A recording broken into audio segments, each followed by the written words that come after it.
So in 4.3, the first problem we're going to start with is a conditional probability, the probability of B given A. So if A is the subject is telling the truth, and event B is the polygraph test indicates that the subject is lying, the probability of B given A would be this. It's the probability of the subject is lying.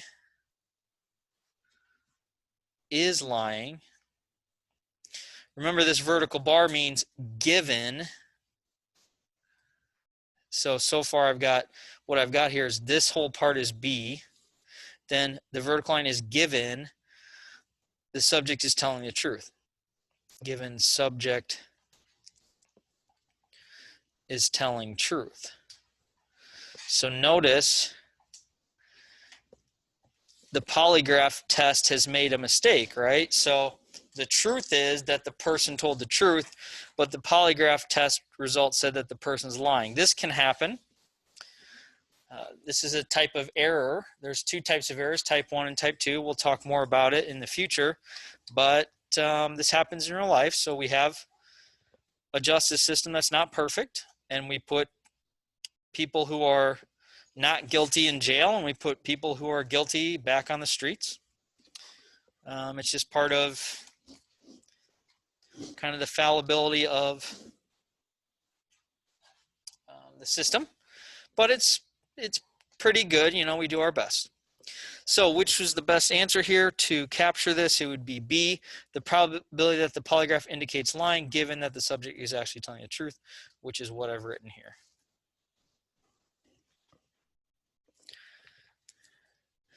Okay, so that one's kind of a softball, just matching up the words correctly. Let's look at 22, where we start to get into more of the math of this section. So there's really just one concept we're going to learn today, but then we're going to use it over and over and over again, so we'll get lots of practice. So in a certain country, the true probability of a baby boy is 0.526.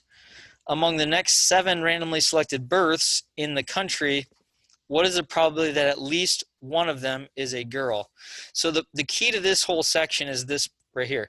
The probability of at least one is equal to 1 minus the probability of none. And that's what we're going to use over and over again.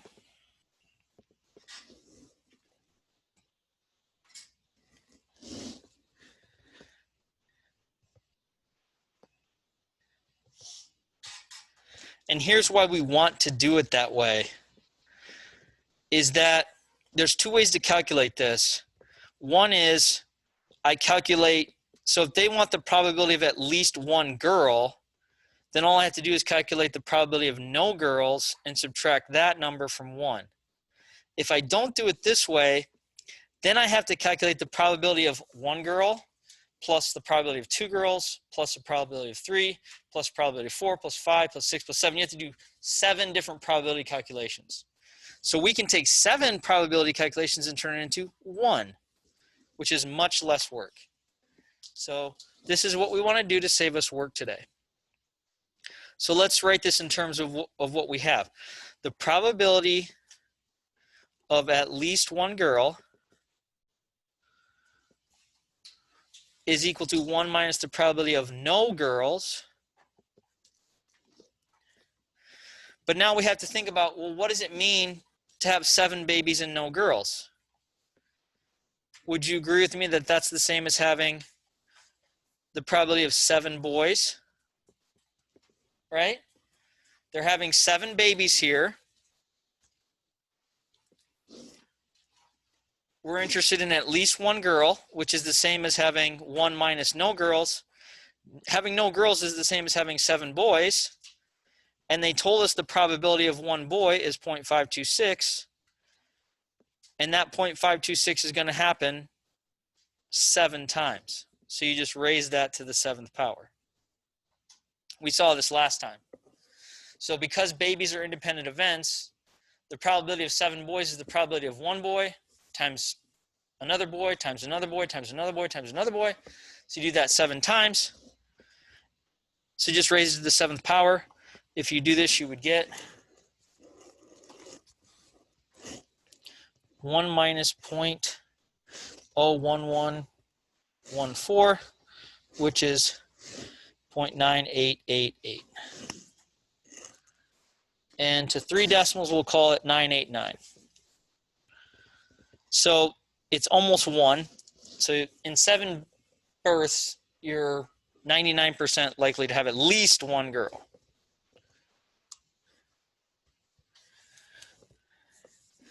Questions on that one?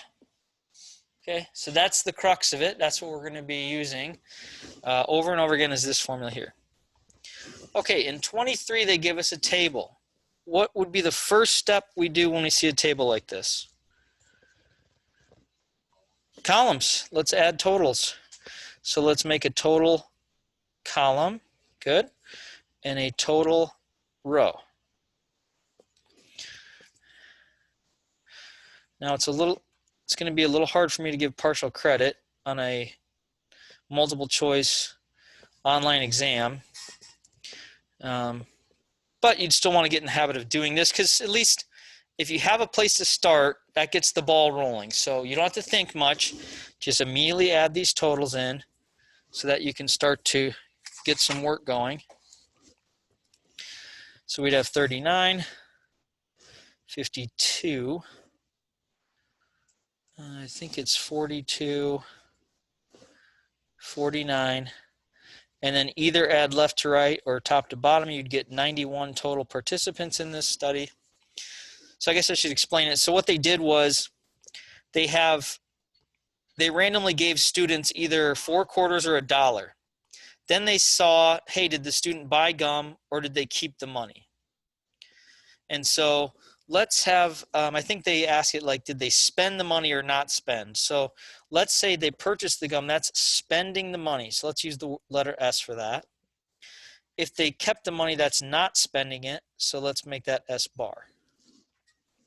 Just so we can shortcut the writing by using letters. Then they give the students either quarters or $1 bill. So if they gave them quarters, let's call that Q. If they gave them $1 bill, let's call that not Q or Q bar. So this says, find the probability of randomly selecting a student who spent the money given that the student was given 4 quarters. So this is spent, given, they were given 4 quarters, that is Q. So they're asking for the probability of S given Q.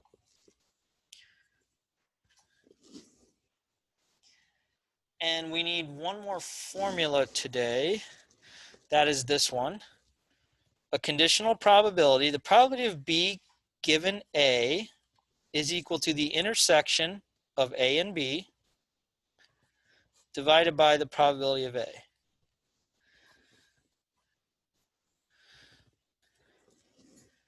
So there's actually 2 things we're going to use today. This formula here many times, and then this formula here many times. And this is mostly about matching letters. So B given A is A and B over A. So notice the second letter appears here and here. So let's match up our letters here. The probability of S given Q would be the probability of S and Q divided by the probability of Q.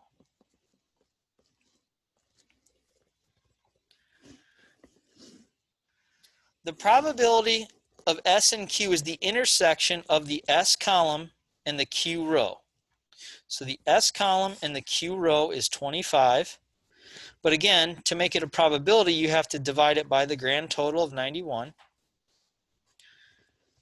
The probability of Q is just the probability that they got quarters. Well, the probability that they got quarters is the total quarters, 42, divided by the grand total, 91.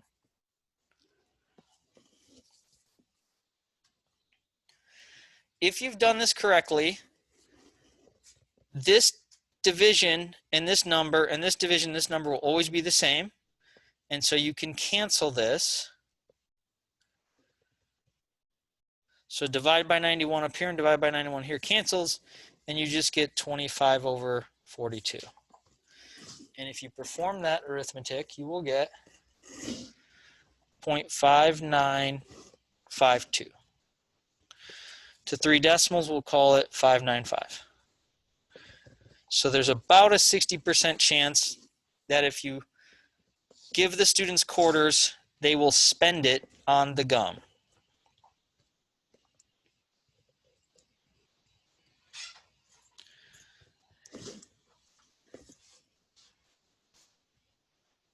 Okay, for the second part, it's very similar, except this time the student keeps the money, which is S bar. They don't spend it, given that they were given 4 quarters. So it's again a slash Q. So this is the probability of S bar given Q, which would be the probability of S bar and Q over the probability of Q. S bar and Q is the intersection of the S bar column and the Q row, which would be 17. So it's 17 divided by the grand total of 91. Probability of Q, we already found that before. It was 42 over 91. And again, the 91s are going to cancel. So it's just 17 over 42. And if you do that arithmetic, you get 0.4047, which is 0.405 after we round to 3. 0.405.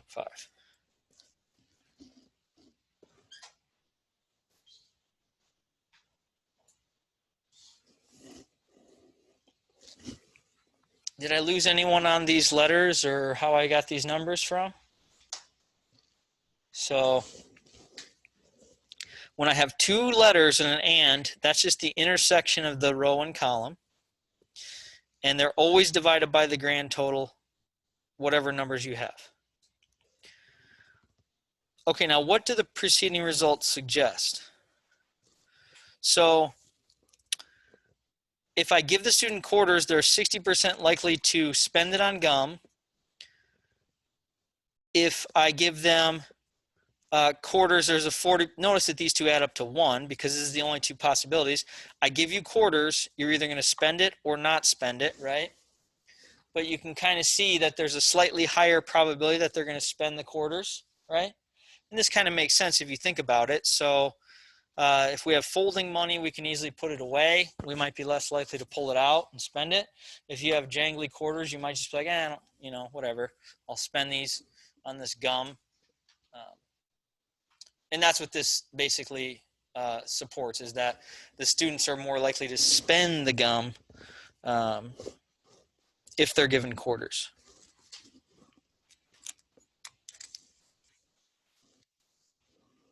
Questions on that one?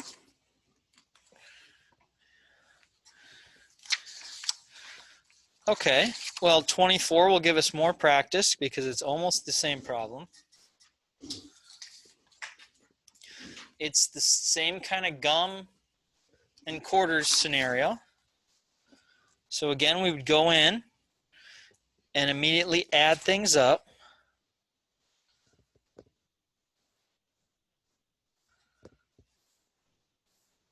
And make a total row.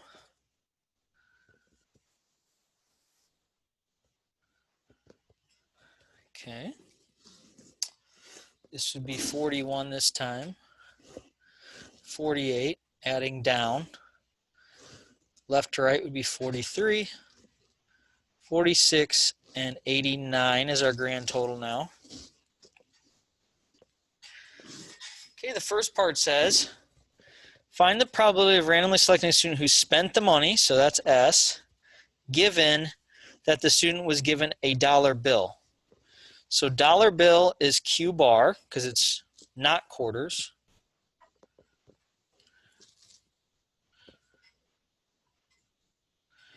If we put in our letters again, so S for spent the money on gum, S bar for not spending the money, which means they keep it, Q for quarters, Q bar for not quarters.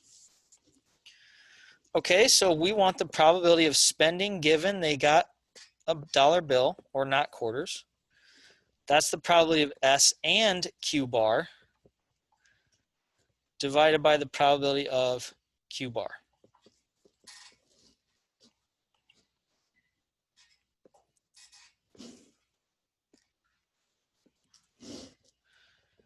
Okay, S and Q bar. Intersection of S and Q bar row would be the 12. And it's going to be 12 divided by the grand total now of 89. Probability of Q bar would be the total Q bar row, which is 46, divided by the grand total of 89. These two divided by 89's cancel. It's 12 over 46. And if you perform that, it turns out to be 0.2608. To 3 decimal places, we'll call it 261.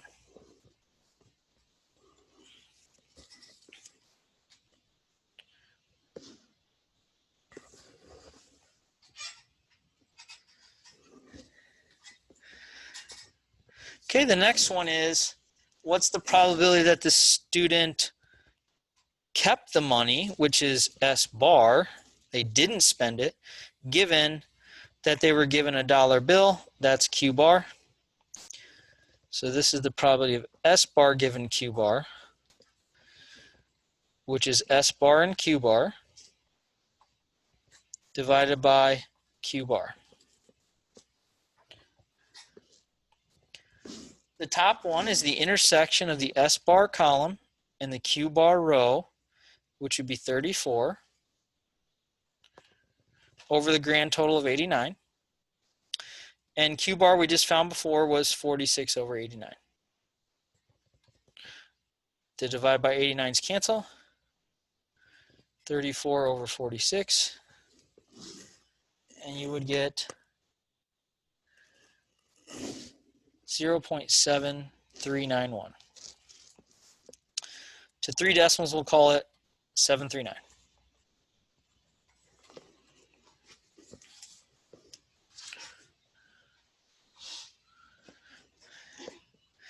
This one's even more clear. So 74% versus 26%, that's a very high probability that they're going to keep the money. So S complement is keep the money.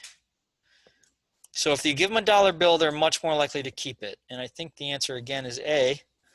So a student given a $1 bill is more likely to have kept the money.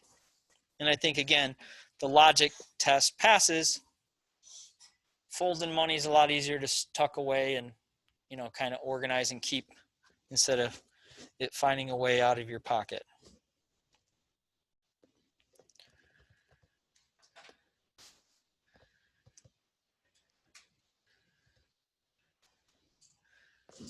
Questions on those? Okay. Let's continue with this then. We'll get lots of practice doing these today. Let's look at 25. It is another table.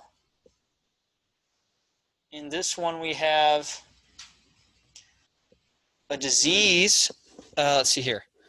Test for a certain disease. Find the probability of selecting a subject with a negative test result given that the subject has the disease. What would be an unfavorable consequence of this error? So again, first thing we're going to do is make totals. And total here.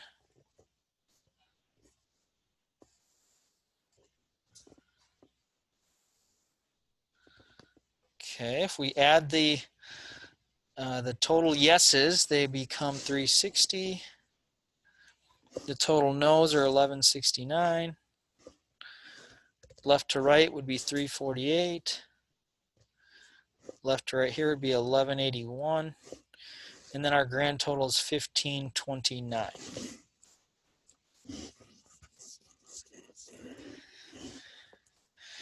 So let's come up with letters. Let's say having the disease, so this is yes, they have the disease. Let's call that D for having the disease.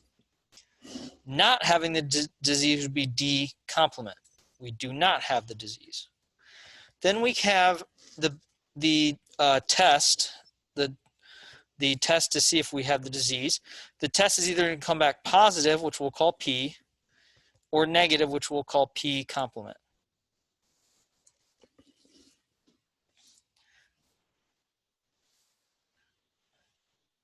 Okay, so they want to know, find the probability of selecting a subject with a negative test result. So negative test result is P complement, given, vertical bar, that the subject has the disease. So that's D, they have it. So we want the probability of P bar given D. Well, we know that is going to turn into the probability of P bar given D is equal to the probability of the intersection of P bar and D divided by the probability of D. Now, you could have written D and P bar up here. It doesn't matter. So order here doesn't matter. But the key is making sure that the second letter appears here in the denominator. Okay. This would be the intersection of P bar and D. P bar is the negative row. D is the first column. So that intersection is 15. But again, it's always divided by the grand total, 1529, over the probability of D, which would be the total people with the disease, 360, divided by the grand total.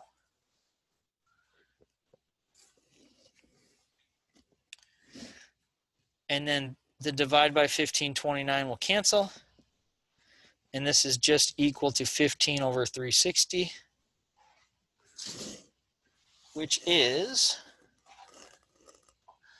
0.04167.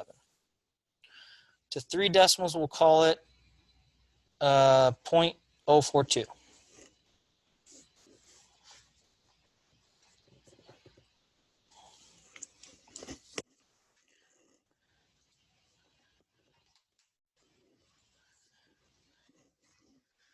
Now let's think about this. There's a 4% chance that this disease test is going to come back negative, saying you don't have the disease, even though you do, right? So what's the negative consequence for that one? The test says, hey, you're good to go, you don't have the disease, but you do have it. This is actually really timely. So you get a COVID test that says you're negative, but you have it. Now what are you doing? You're walking around spreading it. You don't know you're spreading it. You're not getting treated for it. So this is a very bad situation. Okay. So the answer is the subject would not receive treatment and could spread the disease. That's exactly right. Notice there's another, so this would be considered an error, right? The test says you don't have it, but you do. The other error that can be made is you don't have the disease, but the test says you do. Does that make sense? Now, what's the consequence there? You get treated for a disease you don't have, right? Now, that would still suck for you, but it's probably not as bad as saying, hey, you're good to go. Go forth and prosper, and you're out there spreading the disease. So, but if it's like cancer or something, and now you're getting chemo and things, and you don't actually have the disease, you could argue that that might be even worse.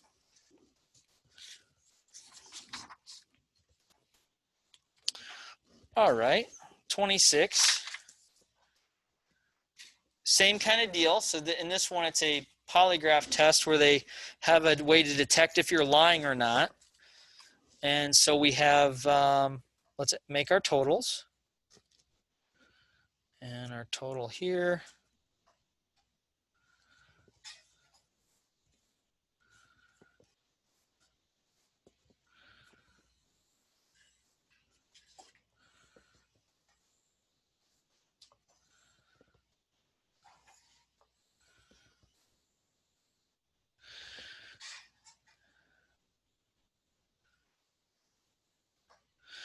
Okay, so if we add down here, the total is a nice even 50. This one would be 56, 63, 43, 106. Okay, now there's two conditions. The subject lied or did not lie. So let's make lie. They lied. Let's make that L. And then they did not lie. Let's make that L bar. L complement. Did not lie. Okay, just like before, we can have a positive test result or a negative. Let's call that P bar. In this one, they want to find the positive predictive value for the test. That is, find the probability that the subject lied given that the test results a positive result. So that's the probability that they lied given the test says they lied, which is a positive test result. So again, that would be the intersection of L and D, L and P, over the probability of P. The intersection of L and P would be the L column, the P row, which is 45, divided by 106, divided by the probability of P, which would be the total positive test results, 63, divided by the grand total of 106. Again, the 106's will cancel, and you're left with just 45 over 63.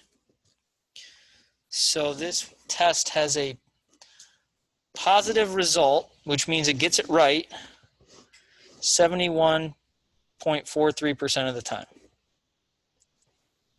To 3 decimals, 0.714.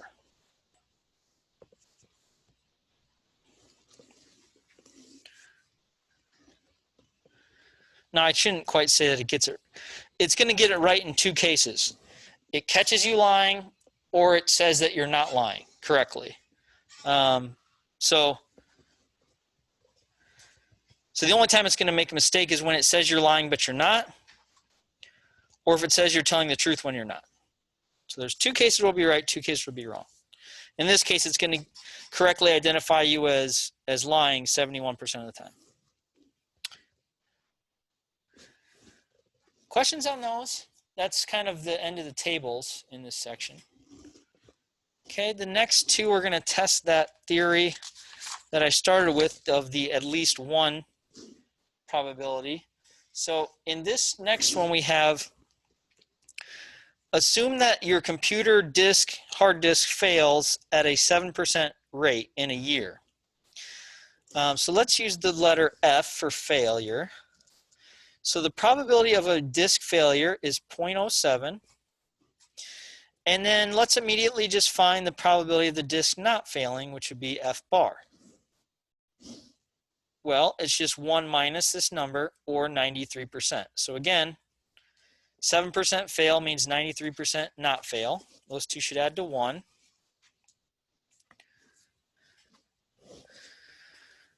Now it says if all your computer data is stored on a hard disk drive with a copy stored on a second hard disk drive, what is the probability that during a year you can avoid catastrophe with at least one working?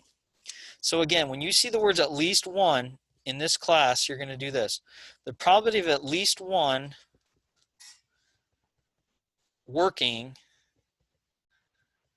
is equal to 1 minus the probability that none work. 1 minus the probability that none of them work.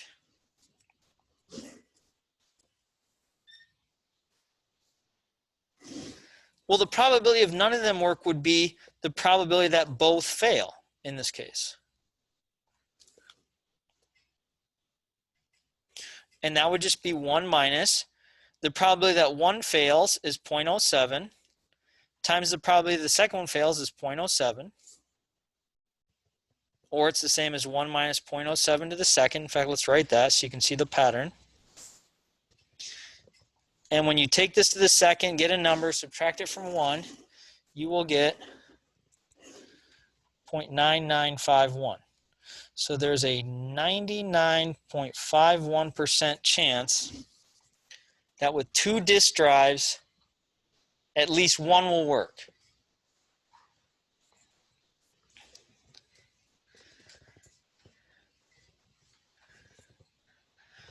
Now here's why I want to write it like this. This was for 2 disk drives. What's going to change when you have 3? So in this second one, they say, now we have 3 hard disk drives. The only thing that changes about this calculation is this 2 becomes now a 3. So the probability of at least one working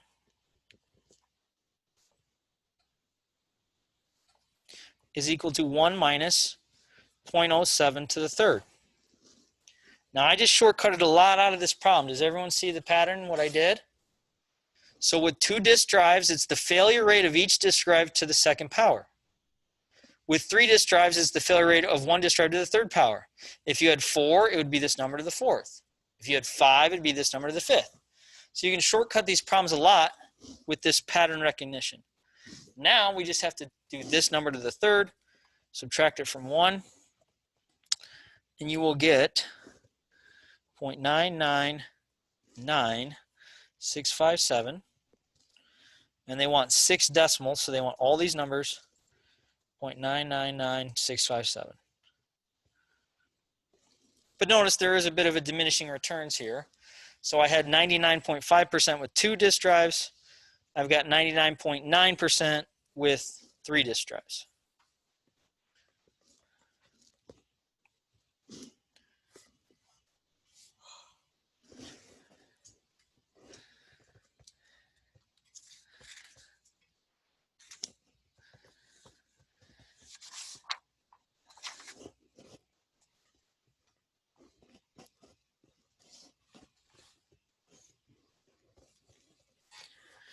Okay, 28. Pretty similar. We've got testing for a disease can be made more efficient by combining samples. If the samples from 3 people are combined and the mixture tests negative, then all 3 samples are negative. On the other hand, 1 positive sample will always test positive no matter how many negative samples it's mixed with. Assuming the probability of a single sample testing positive is 0.2, find the probability of a positive result for 3 samples combined into 1 mixture. Is the probability low enough so that further testing of the individual samples is rarely necessary? So this one's tricky because they never use the words at least one. You never see these words there, but it is in there and it's right here.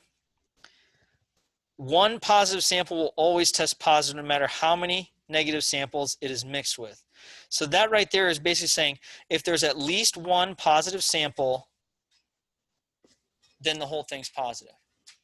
So they've hidden the words at least 1 in this English here. So if we want the probability of at least 1 positive test,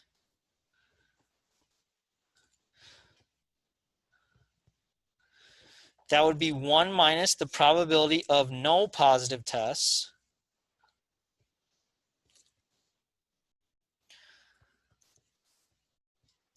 Well, we need to know what the probability of a positive test is. So in here it says the probability of positive is 0.2.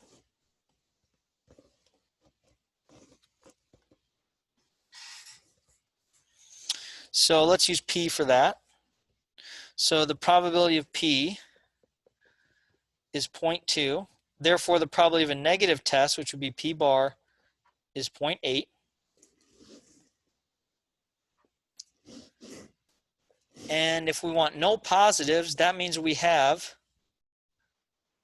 3 negative tests, which would be 1 minus 1 negative test is 0.8.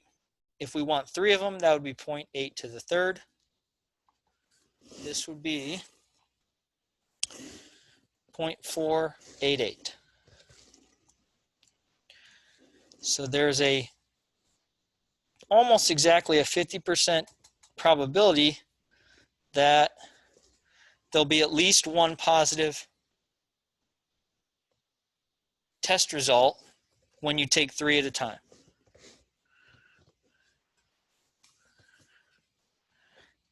So is the probability low enough so that further testing of the individual samples is rarely necessary? This is almost 50%. That means half the time we're going to have to sample the individual people anyway. So the whole point of this is you batch these samples together so you don't have to test as many people or as often. But this says 50% of the time I'm still going to have to test each individual person. So this doesn't really buy me a lot. So this probability is not low. So further testing of individual samples will frequently be a necessary event. In this class, typically what we mean by low is 5%. So if we're not below that, then we're not going to consider that low. In fact, we're almost 10 times that. We're at 50%.